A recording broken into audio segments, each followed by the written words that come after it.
Welcome to the Zencast. My name is Dale Pickles, Managing Director of B Squared and the host of the Zencast, the podcast for special educational needs and disability. In this episode, we discussed young carers and the importance of giving them a voice. And this week, I was joined by Kasia Thompson, a teaching assistant and young carer coordinator at St Regis CE Academy, with a passion for supporting inclusion and understanding, particularly for families raising a disabled child. Here at B Squared, we help to show the small steps of progress pupils with SEND make, and we help schools to choose for a wide range of abilities and ages. We have a range of frameworks to suit students from birth all the way through to 25. And at the top end, we have our Steps for Life framework that looks at functional academic skills, employability skills, and life skills. And at the other end of the spectrum, for our complex learners in informal learning, we have our engagement steps that can build a profile of the student needs and helps to show those really small steps of progress. Visit the B Squared website or click on the meeting link in the show notes to book a meeting with me and take you through our assessment software and how it can help you. But for now, let's get on with the podcast. My guest this week is Kasia Thompson, a teaching assistant and young caring coordinator at St Regis CE Academy. And she has a passion for supporting inclusion and understanding, particularly for families raising a disabled child. Kasia developed an award-winning initiative supporting young carers within a mainstream secondary school, and she has been dedicated advocate for ensuring that these students feel seen, supported and empowered. Welcome to the show, Kasia. Thank you, Dale. It's lovely to be here. You are welcome. Young carers are often a hidden group within our schools, balancing their learning with significant caring responsibilities that can shape their attendance, well-being and development. As schools are now required to identify and report young carers, this feels like a really good moment to explore how we recognise, support and truly listen to them. Absolutely. So that's what I'd like to talk about today. So young carers' lives are shaped by disability within their families, and it's all linked to their emotional world, and their routines are deeply connected to it. So it's a good time to be having this conversation now that it's part of Ofsted's requirements as well, that schools are keeping track of the number of young carers that they have. So, and one of the things... Sorry. Oh, go on. Well, I was just going to say, a young carer. What is a young carer? So I was going to start with that. So a young carer is a child or a young person under the age of 18 who helps to care for a family member. Who the family member will normally need support due to disability, illness, mental health needs or addiction. And in our school, which I will go on to talk about a bit more, we are doing a lot of work with identifying students who have a disabled sibling. So at the moment in our school we have 861 students, so we're quite a small secondary school, but 68 of those have been identified as young carers. So that's quite a high percentage. And then 49% of those young carers are supporting siblings. So it's almost a 50-50 split of young people that are supporting either an adult in their family or it's a sibling. They've got some kind of a caring role around supporting a sibling. Wow. And when we're talking about that support, I'm guessing we're talking about support that is probably known to an external agency. Is there because you definitely have to find that it's a child or young person below 18 supporting someone with a, but it's like, okay, what is there a definition for that side of it? So they have a caring role. That's what we are identifying. That's what we're looking for. They have a caring role. Now, not all of those students that we've identified will have a large caring role. Some will just be, it's the fact that the sibling is a part of their life and their life is affected by it. So we want to identify those students because we want them to know that they're not alone and they have the opportunity to talk to people and that there's support available for them. Because a lot of families, it's like you're looking after family members because that's what families do. Yes. But that caring role can affect you quite a lot. It's a lot to carry. My motivation for supporting young carers at school is that I'm a parent carer myself. So my son has cerebral palsy, so he's a full-time wheelchair user. and he's also non-speaking autistic. So there's quite a lot of support needs there. And it's a big role. But as a parent carer, I went 10 years before I even asked for any support. I remember because it was his 10th birthday, and it just kind of hit me suddenly that 10 years we've been supporting him, and it's quite a big job. And as a parent, same way as, you know, any other family, you just think, that's this my job, I'm a parent. But knowing that there is support out there by the local authority, but just being able to talk to people and share that, it makes a big difference. So that was one of my motivations to start asking at school, how are we caring for our carers at school? So what did we have in place for our young carers? And when I started asking, there wasn't a list of names or anything. So I literally went from scratch to how do I find these students in this school who have a caring role? And that was my motivation to kind of get that support in place. And it is interesting, just listening to that. It is, obviously there are going to be people in their household with physical disabilities, medical conditions, but you're also onto again a medical condition which requires that constant medical attention. But there's also those they cannot work, they cannot do things without support, but actually there is no external support. You're kind of managing and living on your own. Maybe like with your son, it's like, we've done 10 years together, it's great, but actually this has had an impact on me. And interesting, there is, I know from my cousins that often when there is a child with SEND, that child can become the focus of the house. Yeah.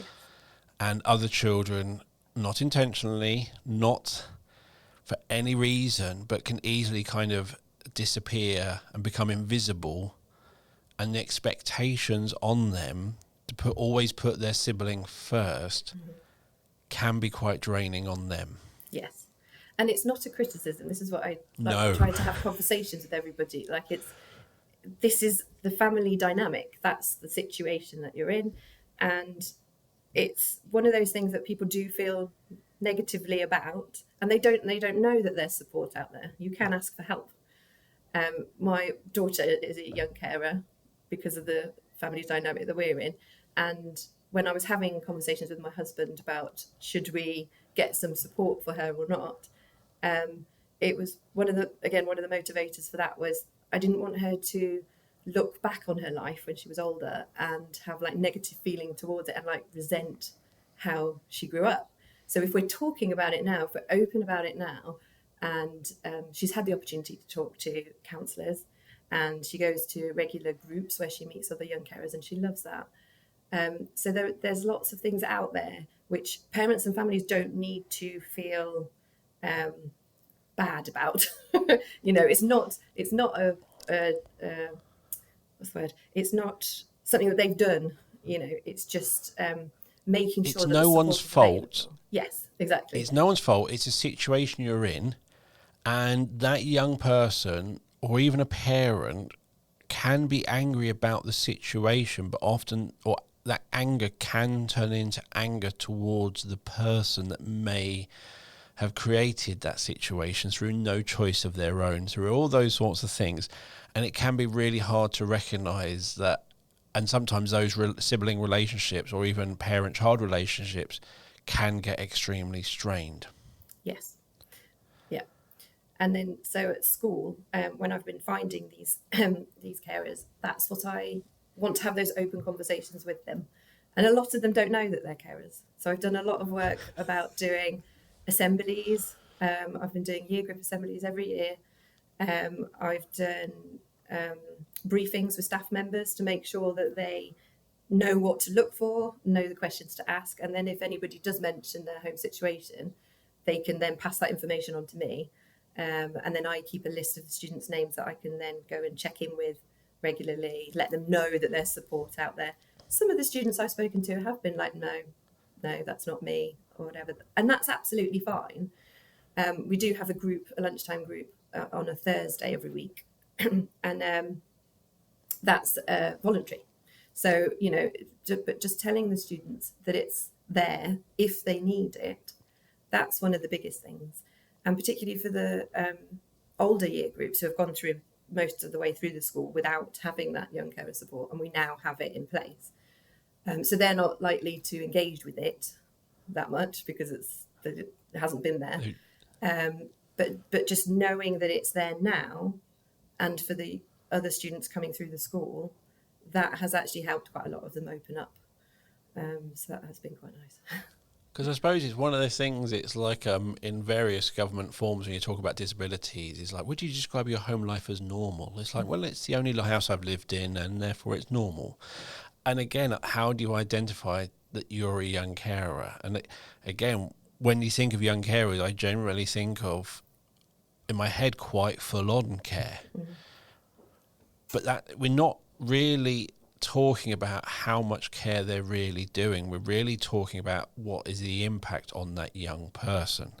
So that's why it's also covering the siblings, because actually, again, if you're an older sibling and you've got a younger sibling, and let's say for your son's cerebral palsy, and you have a family day out, there's probably a lot of suddenly days out that automatically are dismissed and things like that, not through any choice, but you want to have an inclusive, fun time. But there's always that one person going, I never get to. And having a family fun day, completely valid. Also having that feeling of I'm missing out, also completely valid. Yes, absolutely. And that's why the conversations are important, just being able to talk openly about it. One of my biggest things about, since I started talking about young carers at school, is that we're kind of creating this environment now, like a culture of being able to talk and share. And like lots of young carers, before we started having these conversations, they just wouldn't tell anyone, or they didn't want anyone to know, or they saw it as a bad thing. Whereas now we've got, because we've got displays all over the school, we're always talking about it. We have PSHE sessions on it. So there's a lot of inclusion around being a young carer. And now our carers, or the younger ones as they come through, they're quite willing to talk about it, and they're quite proud of it. That's what I'm trying to share, that it is something to be proud of, actually. It's a really good skill that they can then take on into their future employment as well, which is one of the things I talk about in assembly, about the empathy that you can't teach. This is empathy that you've just acquired from your home life, which will be able to help in so many different areas of life as it come through. So yeah. Now, as part of you prepping for this, you've interviewed some of your students. Yes. So yes, we've got a couple of clips we're going to play within this podcast, and we're going to play one in a second, but also there are more which we're going to put in our show notes. So I think probably right now there's, if we listen to one of your students. Being understood at school helps me a lot because it makes me realise that I'm not in this alone. Being a young carer is really difficult, especially if you have siblings or parents you have to look after, because you have to look after yourself as well, and that's really important.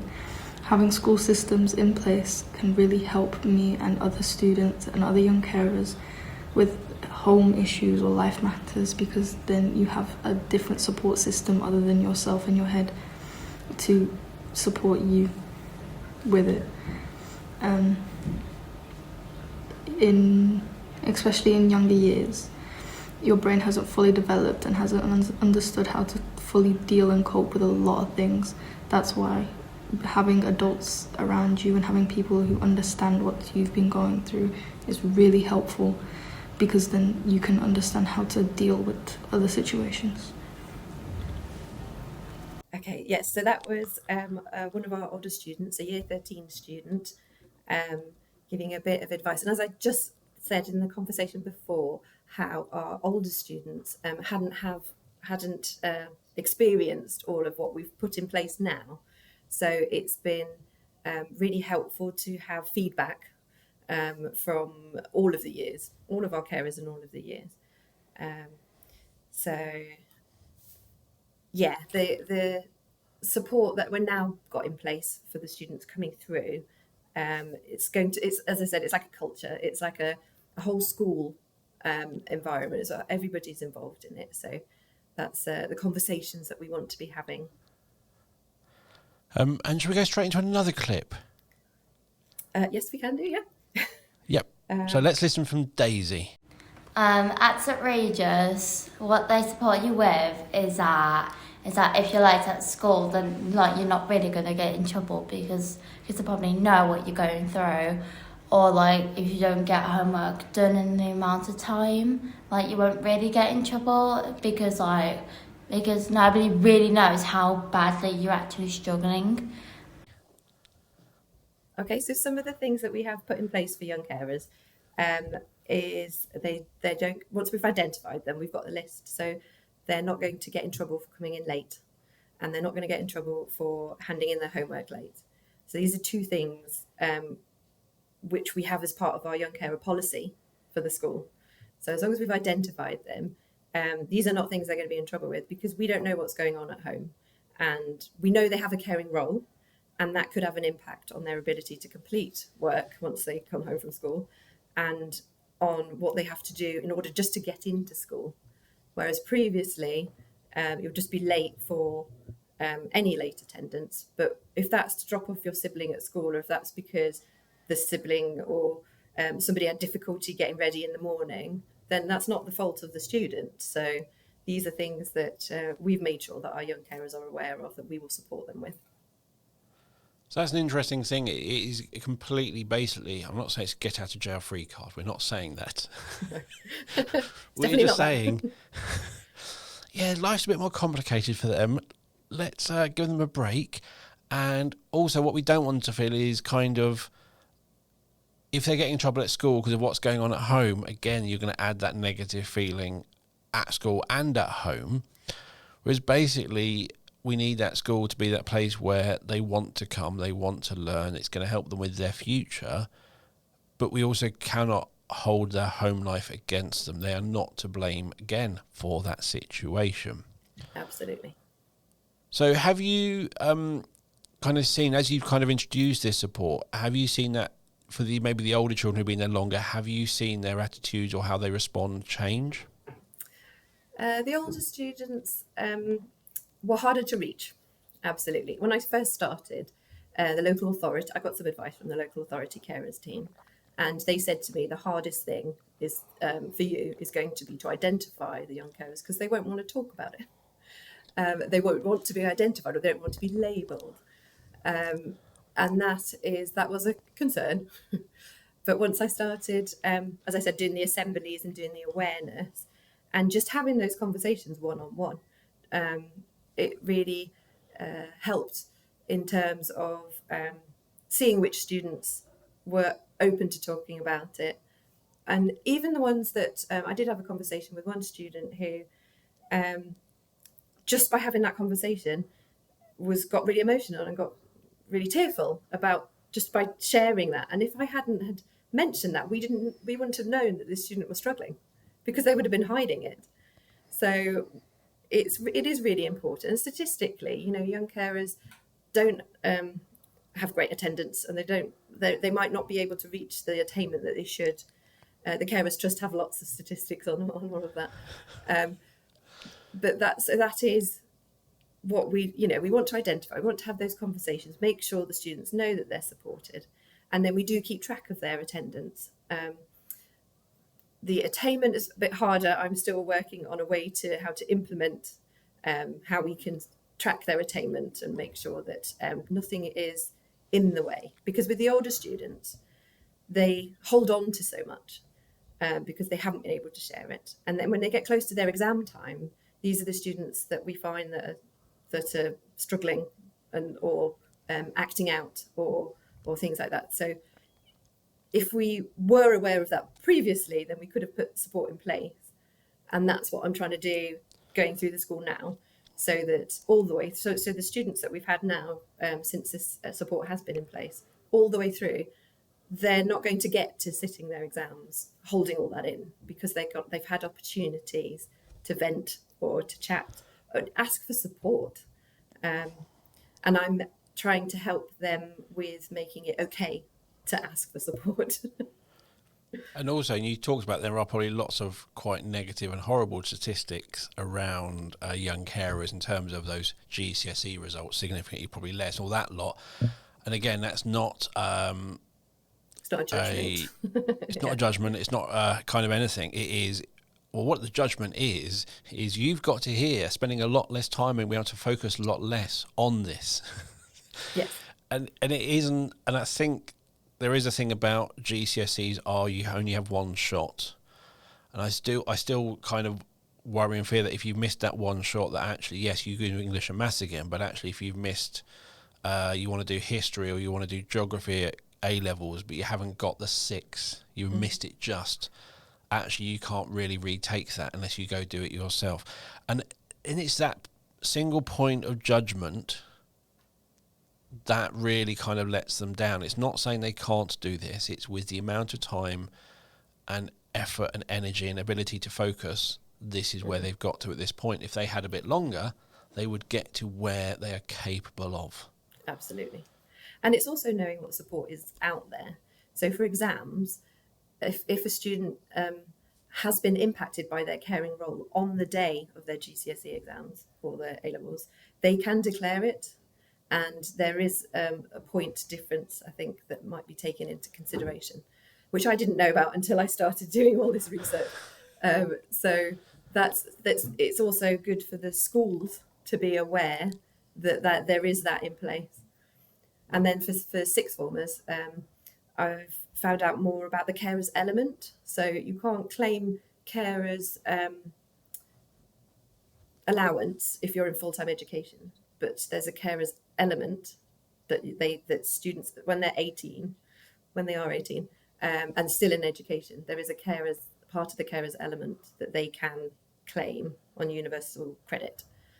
So it's finding out all these things that we can then share with students. Because when I mention that to the sixth formers, it has made a difference to some of them who have been like, well, how am I supposed to study care and then look for a job at the same time? So things like that will make a difference. That's the thing. If they are in a caring role, and especially if it's an adult they're caring for, that immediately means there's not as much money in that house. Mm-hmm. So immediately, actually, the need for that young person to work, not necessarily maybe for themselves, but for the household, is insanely much higher. That pressure is, and that child sitting next to them in the classroom, I'm going to say drifting along. Yes, model house, model family, loving parents, everything supported, and that child next to them. And I think that young carer wants to appear exactly the same as that child next to them. They want to appear identical. They would love to be that. They'd love to have that. And I think that's why they hold on to all that stuff, because they're trying to be that child, be that young person, but carrying all that extra load. Yeah. I think the thing is to help them not feel that they're missing out. It's just families, the family dynamic will be different, and then the way that we approach days out or things like Christmas, it just has to look different. And I've had conversations with my family recently about that, because the family are like, oh, we want to see all of you. We want to, it's a family time. This is what we should be doing. But it's not always easy for us to do that, because it's not in the best interest of everybody in our immediate family. So we're not going to put them in a position where they're going to be upset about it. So just me, but some people see it as missing out, but it's just different. It's just things have to change. It'll just have to look different. And that's what supporting young carers, that's what they need to know, that they're not missing out, that it's just going to be slightly different, and they're giving young carers the opportunity to experience things differently. Like, for example, the local authority support that could be in place if you are identified as a young carer with local authority support, then they can put on things like events and clubs, and even just Zooms, just a conversation to meet other young carers and talk. So there's opportunities, there's other opportunities. It just has to look a bit different.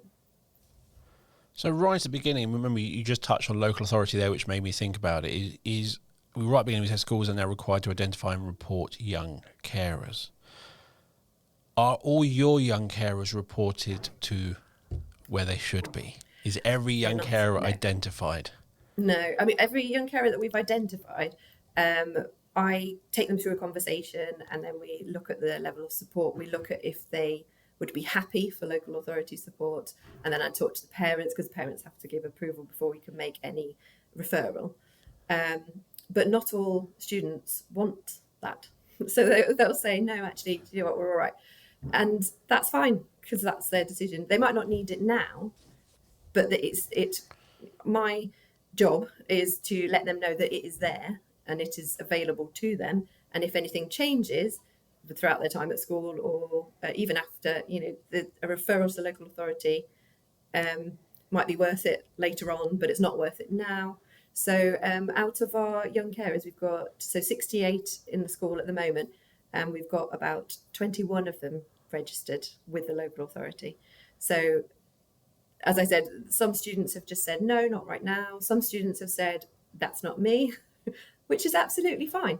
But as long as they know that if that changes and they want to have that conversation, they know who to go to. They know we've got a lunchtime group available. That's like our drop-in group. And that's there's no structure to it. So it literally is like a little bit like a youth club. They just come and have a break, come and have a rest. They can eat their lunch there.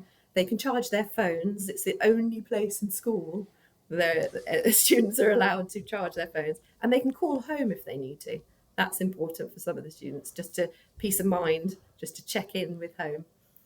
And then sometimes we do some activities, like around Christmas, we do some arts and crafts and making decorations. We decorate the Christmas tree.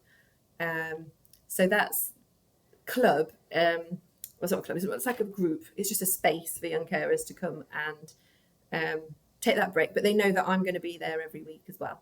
So if there's anything they need to talk about, that's a good time to check in with me, and then I can book a different time to come and see them and have that conversation. I think we've got a clip we can add there, can't we? Yes. One thing that really helps me at school is the Young Carers Club, or the fact that I can just drop in any time to get help. And a member of staff at school who helps me is Miss Thompson. Okay, so for our students, knowing that there is that group available, that time available, that space available, just actually takes a lot off their mind. And that's where the older students have engaged more with, because they've been able to come in and just charge their phones or call home, and then they won't get in trouble for it. So that's quite an important thing, I think, that schools need to make an adjustment for. And I'm just going to touch on that mobile phone, because if you are a young carer, and especially if you are caring for an adult and you are that go-to person, then not being contactable is not great. Mm-hmm. So you mentioned that they're allowed to call home. Are these young children allowed their phones on them? Just one of those questions with such a phones are bad. No. The school rule is to have phones switched off all day in your bag, not out in pockets or anything like that. So that is the school rule. So in order to stick with that, on a Thursday lunchtime group for our young carers, they are allowed to be on their phone and check in. And that's been, I'd love to do that every week, like every day of the week for them, but I'm not available every day of the week. I work part-time, so I'm not always there. But they know if that is a concern at any other time, they can come and find me, and then I will be with them to help them through. If they desperately need to, call home on a different day, if I'm there with them, then we can take them away and we can sort that out. But they know as well that if it can wait, then let's make it wait till Thursday lunchtime, and then that's the time to handle that. And if there's any support that they need with appointments or anything like that, then I'm always on hand to help with that as well. Cool. So earlier we talked about, so you've got I think it's probably just on really basic maths, under a third of them are actually registered with your young carers. So one of my questions is, and limited experience as a governor and knowing not all children want to be kind of that reported to the local authority, is there kind of a fear of if I get reported as a young carer and they come in and find out what's going on, social services might come involved and something might change. Is there that fear? And also, on the flip side, does that happen? No. So every time I speak to students, I was like, well, the local authority can help you. And the first thing I have to say is it's not social services. It's not the same thing. It's a completely different department. Nobody's going to get in trouble. All it is support for the young carer, for their caring role. So it's important that that is identified, but they're not going to make any judgment or reporting on any other area. This is purely for a caring role, because we know what the toll it takes physically, emotionally, and there is support there. So that's the main thing. And I have spoken to parents as well when I call and say, I've had this conversation about being a young carer. And the same thing, I'm like, it's not social services. So please don't worry about that. And then, we go into a deeper conversation. But yeah, that's important. And just to be clear, I'm not bashing you, social service people, but you have that sort of thing that it's like one of those words. It's like Ofsted, social services. It just sparks fear in people. Mm-hmm. But they are completely different teams, different areas, and it's important to know that there is that one just purely for carers, and then the young carers have their own support available. So yeah. So as a school, you've kind of done a lot of work about kind of raising the profile, raising awareness, identifying these young carers. Has there been a change in the kind of staff? Have you seen them kind of go, oh?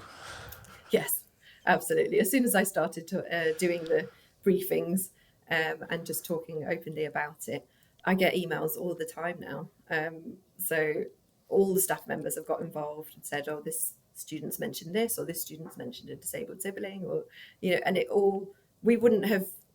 I didn't have that before. Nobody was really looking at that before. So this is an area that's definitely developed.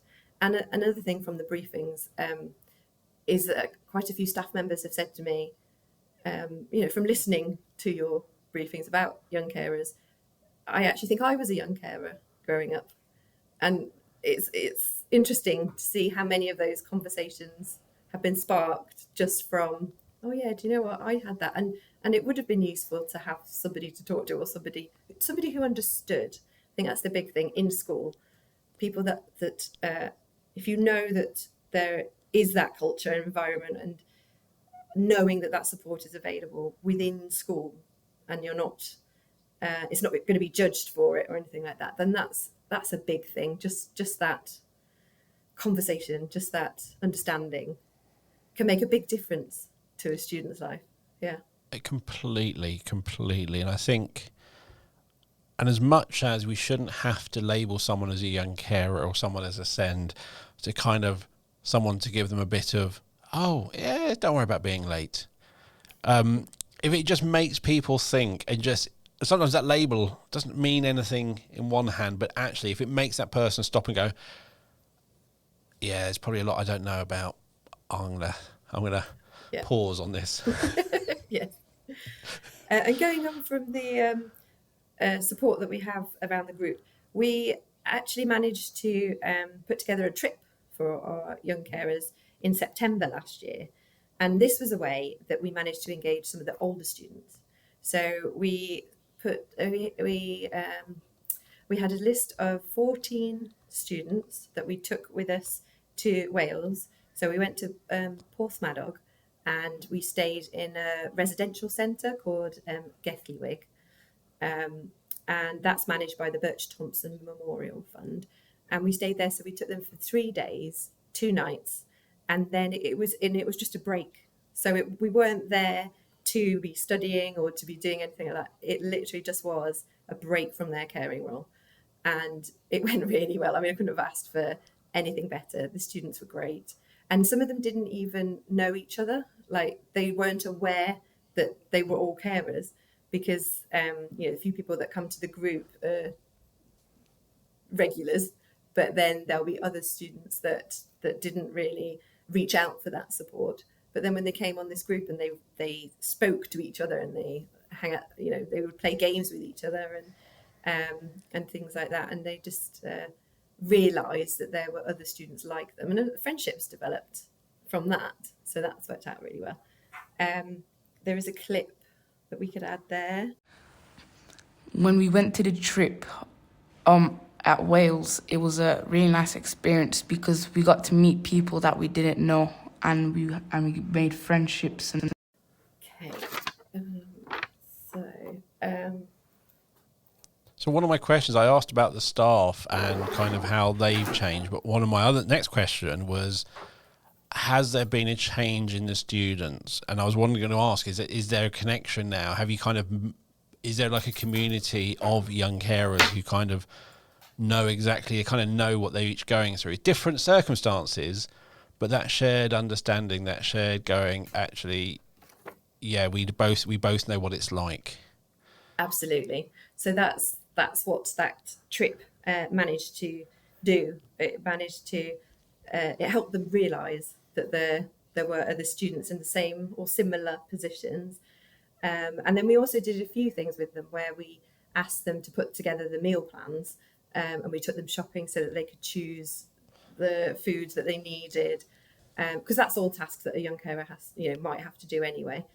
They weren't allowed to do the cooking, so the staff members had to do the cooking. So there were 3 members of staff, myself included, that went on the trip, and so we were doing all the cooking for them, which they loved. But it was really nice to sit together as all together at one big table and sharing these meals.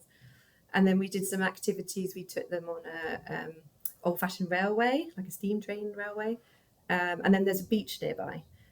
So we took them in the evenings, and it was in September, so it was pretty deserted. But it was a lovely opportunity just for them to let off steam, just to be kids and not think about their caring role.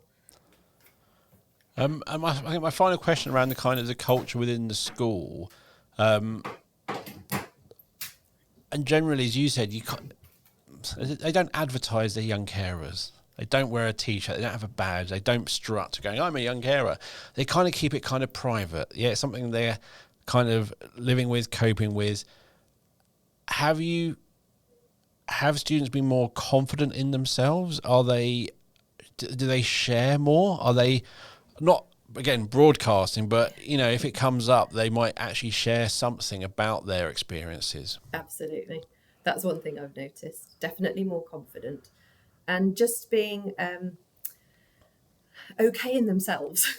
Like they're not embarrassed by it. They're not hiding it. So which kind of, makes them feel a lot more,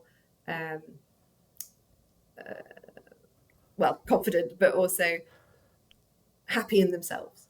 So yes, that has definitely made a difference. And they know as well, if there is something that they need to talk about, then they can be open. They can come and talk to. It's not just me. There's other members of staff as well, that they can just talk about their caring role. Whereas previously they might not have wanted to mention it at all. Whereas now they can. But also I think when you and again, for no reason, but it kind of is that hidden thing that they'll be with all their friends and it'll be completely hidden. Yeah. You just maybe not go to their house, or they never come out, or something that's never talked about, and maybe people don't even notice. And the moment they kind of start opening up, that can drip into conversations. Friends can go, actually, could we do something different so they can? And I think being happy themselves that they actually can share something, and others knowing, you're then giving the opportunity to others to adapt and to support their friends. Yes, absolutely. And also the discussions that they have around disability as well.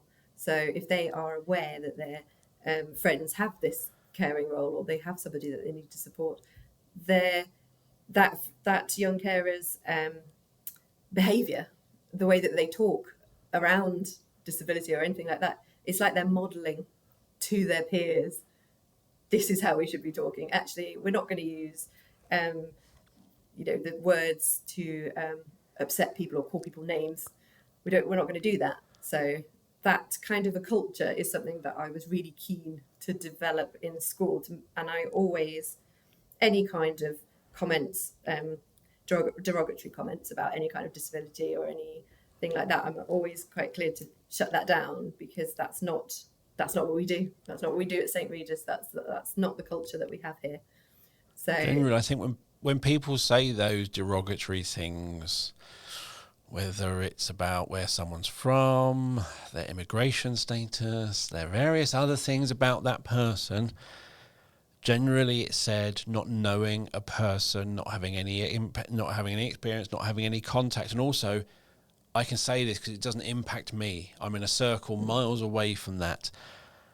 And therefore my actions don't really matter what I say. And the moment you suddenly realise somebody next to you in your classroom, your friend that you've known for years, actually, that changes everything. It suddenly brings it close to home. And that's the point, I think, when it's much closer, that's when you start thinking about, do my actions have consequences? Have I said something I shouldn't?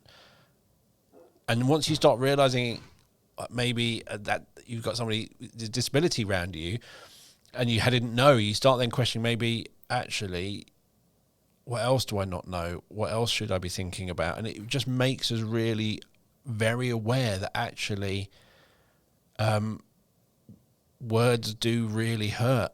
Yeah. Words really do hurt. We all say sticks and stones may break my bones, but names will never. Yes, they really do. And they can stay with you for a really long time. Yes, and the language is very important. So some of the students might not even understand some of the words that they're saying. So it is important to pick them up and, do you know where that term actually originated from? Or do you know you're not using that correctly? So yes, language is definitely important. And our young carers, as you said, they're getting more confident. They're quite happy to talk about it. They're happy to share that, that they've done these comments for the podcast. And the trip that we went on, there's been like photos and stuff around school. So they're okay with it. They're not hiding it as much anymore, which is, again, one of the things. And the award that we've achieved as well. So we've got the Young Carers in Schools Award, and we were the first school in Wolverhampton to achieve that. So quite proud about that. And the students are really proud as well because of their involvement in the creation of it. So this award is run by the Carers Trust and the Children's Society, and they've put together. It's a structure to follow to implement support in school. I'd already started on that road, putting things in place, and then when I came across this, I was like, brilliant! This is exactly what we're doing. So let's finish this. And as I said, it's done things now that we've got our own policy. We've got a young carers policy for the school, which we never had before. And then all the you can see a poster there. We've got quite a lot of we've got this colour scheme that we use for our young carers. Anything young carers is all in that colour scheme. So when the students see it on screens or on displays and things like that, they know what that is immediately. So that's been quite helpful with that. So if there are schools out there who are considering putting young carer support in place, definitely have a look for the Young Carers in Schools awards that you can aim for.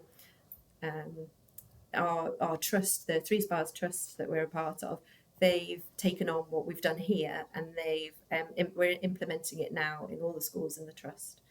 And then there's a further award. There's a plus award that we are now aiming towards, which includes what I was mentioned before about attainment.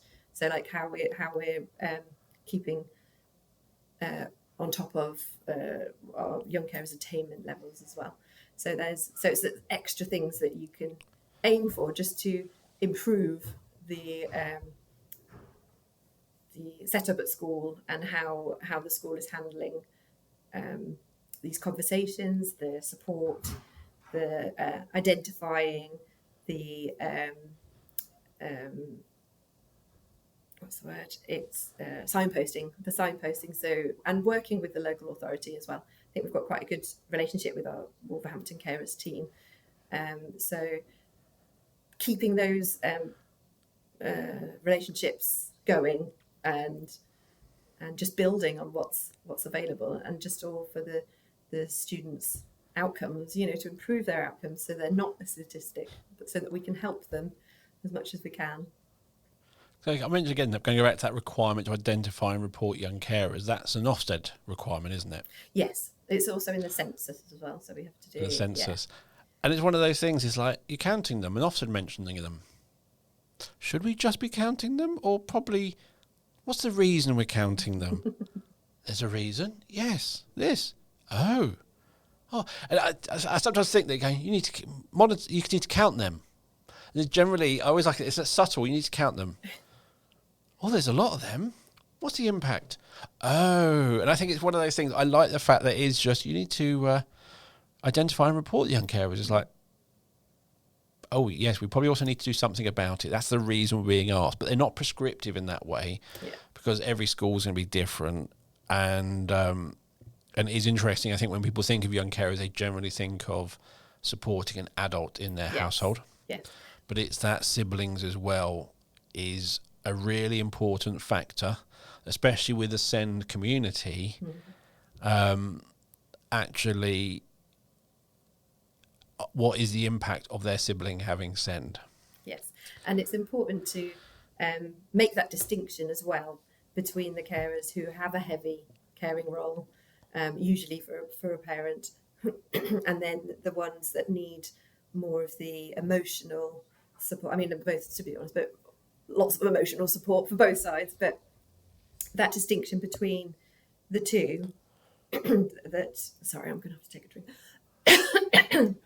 They're both kind of invisible. Within the household, they're both kind of invisible. Them as a person, it's like you are a carer for that. Or if it's an adult, or as a sibling, is actually we need to make sure your sibling and you kind of just tag along, not in a negative way. And it's never meant, but it doesn't mean that's how it feels sometimes. Yeah, exactly. And it's knowing it's a caring role. I mean, labels is another conversation, but if you don't want to have that label, it's not about that. It's about understanding. It's about knowing that it's still a part of your life. So don't ignore it, but you can embrace it and you can share it and you can ask for help. I think that's one of the biggest things. And I think if your feelings are valid, but it's understanding that your perception and someone else's perception is completely different and maybe unaware. Yeah. And that could change. Mm-hmm. It might not be able to change, but it's how do you deal with that? And at school, we want to help you having those conversations. So we don't want it to build up with resentment or fear or anything like that. And then you have to go and sit your really important exams. It's one of those things that you shouldn't be thinking about at the same time. So if there is a way that the school can do that, then that is something we should be doing, really. And I would say for any schools as well who are thinking about setting this up, find that staff member who has a caring role, because there will be any kind of caring role, who will be able to empathise, but also have a bit of that passion towards supporting carers. And I think it's definitely helped with me in terms of my conversation that I am a carer myself. So having the conversations with the children has been able to, I understand, I don't know what it's like to be a young carer, but I understand having a caring role. And then we've been able to bond that way. And a lot of parents that I've spoken to when I've had those conversations and we want to make referrals, I wasn't sure when I started how many parents would be on board with that, but most of them, if not all, have said thank you for bringing this up, thank you that there's support available. So there shouldn't be a fear of having that conversation and saying it's not social services, it's just extra carers support, and that it is available to you. Definitely. Shall we add, there's another... Final clip, yes. So this is a message to other young carers and other students from one of your young carers. Yes. My message to others would be to don't be afraid to open up, because if you really want to build that trust with your friends, I would say it's better if they know some of those things which can get in the way, because that would be really helpful for you and them at the same time, so you're both on the same page. And also support in school matters, because sometimes when you're busy with school, you don't really get that support at home if home's like a bit chaotic sometimes. So if you have that support at school, that would really help. And with exams coming up, teachers can understand and help you even further, just in case if you don't have time at home. I think that's a great message there. Exactly what we've been talking about, all the support that we've put in place, and how it is received. I think our carers, as I said before, they're proud to be able to talk about it and not hide it. And it is something that they will take with them throughout their exams, and then on to jobs, and having those skills because of what they've had at home and they've been through. It's being able to look at that positively and being able to use it rather than hide it and feel bad about it, because that's not going to be helpful for any kind of employment, really.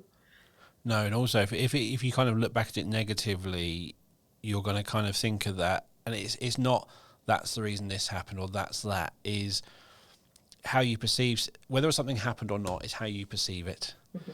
And is that moving on part, and even if things are not how you want them to be, you missed out on so much. How you perceive that and how you move on from there, it's kind of, will you let it impact the rest of your life in a negative way, or will you find some positivity and use that going forward? Absolutely. And I think I'll wrap it up there. Okay. Thank you for coming on the show today. Thank you for having me.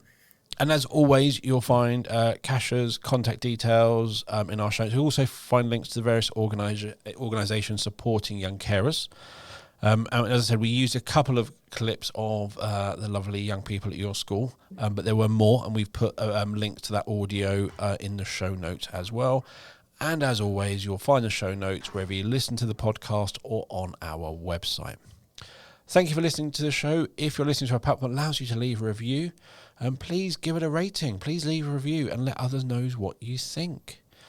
Now, here at B Squared, we help to show the small steps of progress pupils with SEND make. And we help to show schools show that progress for a wide range of abilities and ages. And we have a range of frameworks from birth to 25. We have our engagement steps, our early steps, progression steps, primary steps, steps for life. Huge range of frameworks suiting different children at different ages, different abilities. Visit the B Square website or click on the meeting link in the show notes to book a meeting with me to take you through our assessment software and all our different frameworks. Thank you for listening. We'll be back next week with another episode of the Zencast. It's goodbye from me. And goodbye from me. Thank you. Bye, everyone.